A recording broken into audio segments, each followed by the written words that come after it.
Shalom Aleichem. Welcome to the Breslev weekly shiur on the Parsha. This week's Parsha is Kisovoi. When you come to the land, you have to do the mitzvah of Bikurim, bringing the first fruits to the Beis Hamikdash. And then it goes through various parts of blessings and curses that Hashem promises the Jews to bless them if they keep the Torah. And unfortunately, if they don't, there's a whole litany, some 50 verses of curses. The Gemara calls it 98 curses. 98 curses that are found in this Parsha if you don't keep the Torah. And the main part of keeping the Torah is keeping it with joy. Observing the Torah with joy, being happy about what you're doing to serve Hashem. Be happy about it. You're doing it. May as well be happy about it. The reward for that happiness is the world to come. Simple. The world to come. The punishment for it is all the suffering you're going to go through in this world. Now let's analyze it. Rabbi Nachman speaks about doing the mitzvahs with such joy that you're not even interested in the world to come. Imagine that. You're not interested in an ultimate reward. You're doing it simply for the sake of serving Hashem. Do you ever think of being altruistic like that? It's amazing. It's amazing. When you do something for somebody else, do a favor. Are you looking for a reward, payback from the person? If you do, you'll never be happy with what you did. You'll be happy maybe that you did a favor for another person.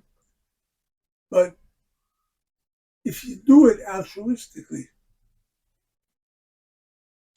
then you really did something. You did something. Burying the dead is called a mitzvah that's altruistic, because that dead person is never going to pay you back. Never. He's dead. He's buried. You go to the funeral, you honor him, you honor his family afterwards by going to the shiva, altruistically. Right? You honored that person who deceased. And that's really the way we're supposed to live our lives, for the sake of Hashem. That's the message of the Parsha. Right? Now, the Parsha has various different blessings, curses. It has about 14 verses of blessings, which are about 30 blessings. You're blessed in the field, you're blessed at home, you're blessed in your house, you're blessed when you come, you're blessed when you go. Kabbalists explain, Baruch Ata b'vayecha, you're blessed when you come. Baruch Ata b'tzeisecha, when you leave the world. So they say this refers to someone who comes back in reincarnation. You're blessed when you come. First, the Gemara says, you're blessed when you come to this world because you're an infant. You never sinned. Baruch Ata b'tzeisecha, and you leave the world as you came without sin. There are people who challenge the Kabbalists and say but how can this be talking about reincarnation? If you're reincarnated, it's because you did a sin and you have to rectify it. So how could you be blessed when you come? Fact is that when you're born, you may be here to rectify a sin in the past, but no one's forcing you to sin now. No one. And if you just concentrate on your life, Where am I? Where am I going? What's going to happen to me, my family? If I look altruistically to live a good life, an honest life, the right life,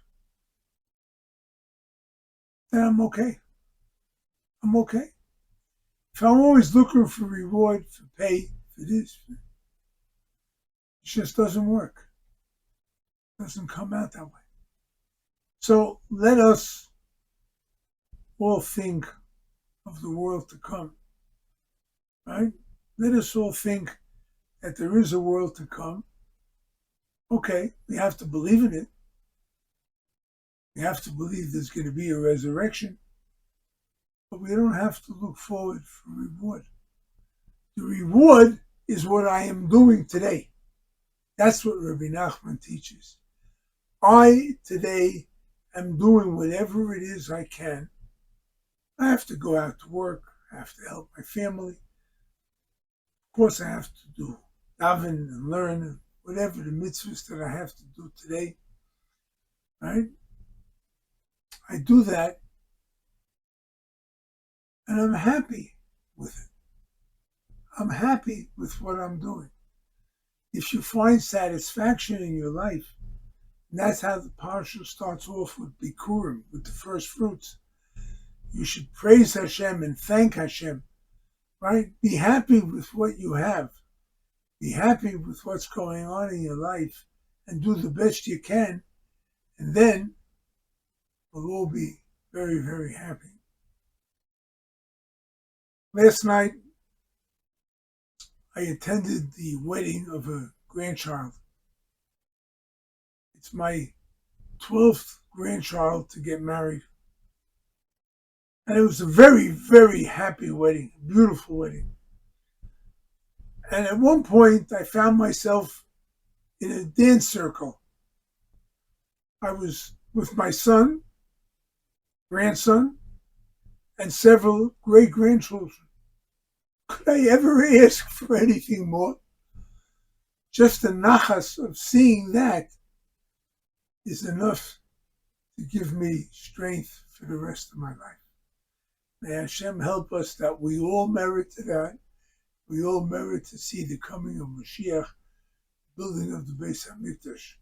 One last note, Rav Nosson used to write letters to his followers.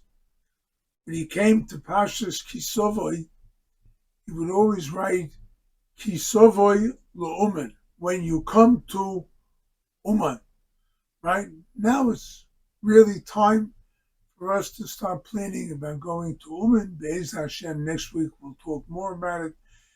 And Hashem should help. We should all do the right thing, always and forever, altruistically. Amen.